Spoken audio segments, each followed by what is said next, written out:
Alright, so I'm about to move to another spot. I've got about maybe an hour and a half left before I have to get out of here. Got 14 fish in the box right now. 9 white perch and 5 crappie. So it's not too bad. I've been fishing, let's see, 2.5 hours. So it's not too bad. And I've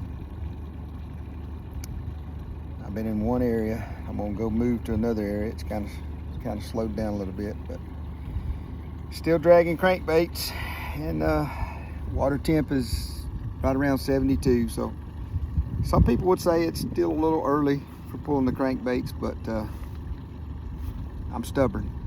So if you catch these white perch, they're a nuisance fish. They want them out of here. They're good to eat. Even the little ones, you may just get a little nugget or a little strip, but they're good to eat if you don't mind fooling with filleting them. But they're ferocious little boogers.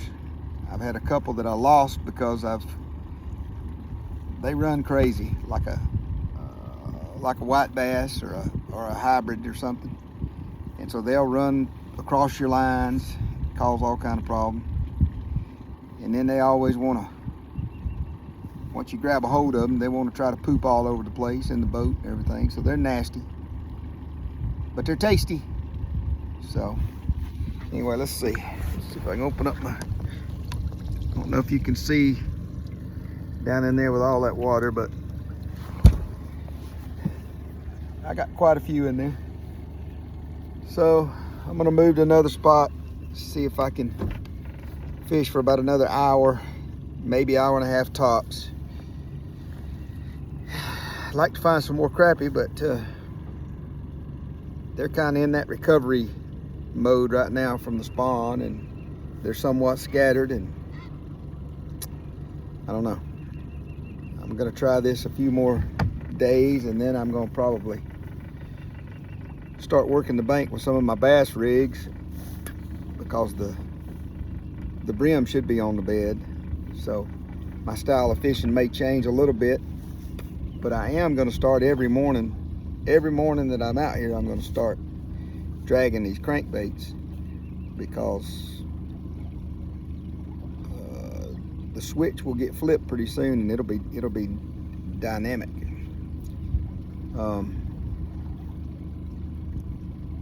One thing you have to think about if you try this kind of fishing is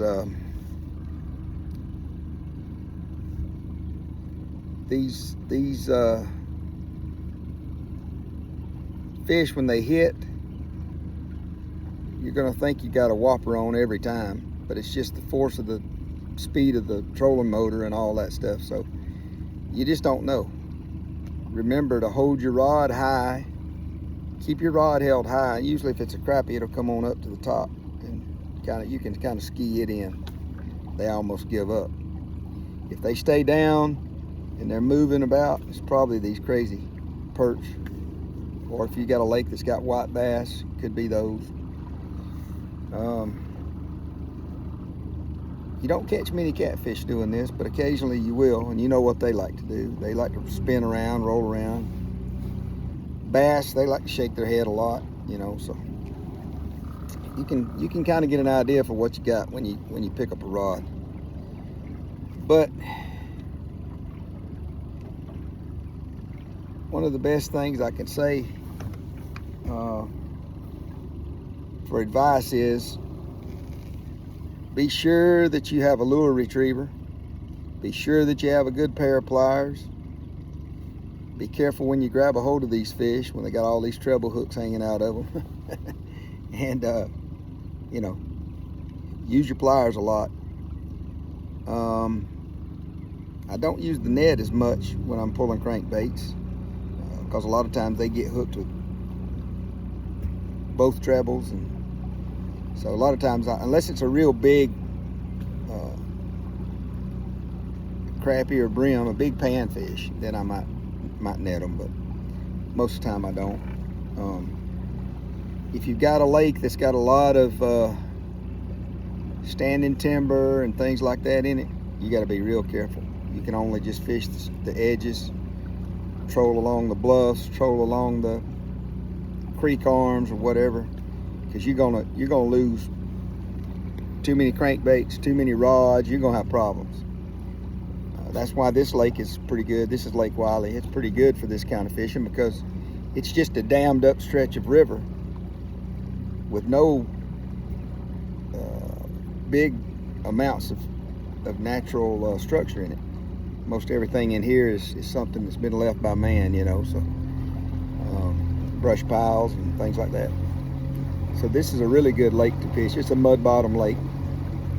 If I go to some of these other places, I have to be careful because a lot of lakes, you know, they had all the forest and they topped the trees at a certain level, so you get down to a certain depth and you've got all that standing timber.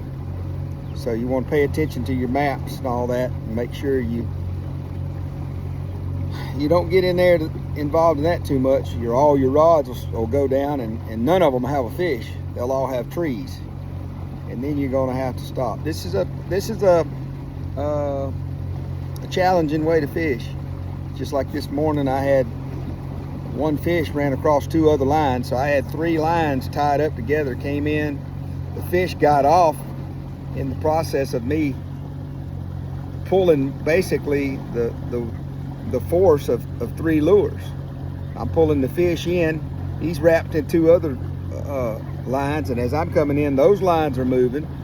They're still attached to cranks. So in that case, what I had to do was just cut the line that I had, take my crankbait and swivel and work it out. I had already lost the fish, so work it out of the other 2 lines, and then you got to reel up and check everything and then retie it. It's just part of it. But don't let that deter you. I'm telling you, get you some of these little crankbaits. Do just like you do with jigs. Put a different color on there and see if you can get a pattern. I don't have a pattern today. I've caught them on white, green, dark black with purple stripes. Caught one on orange. Caught them on gold. I mean, you just don't know. I don't know if these are reaction bites or what, but just get out here and try it. All right, I'm moving to the next spot.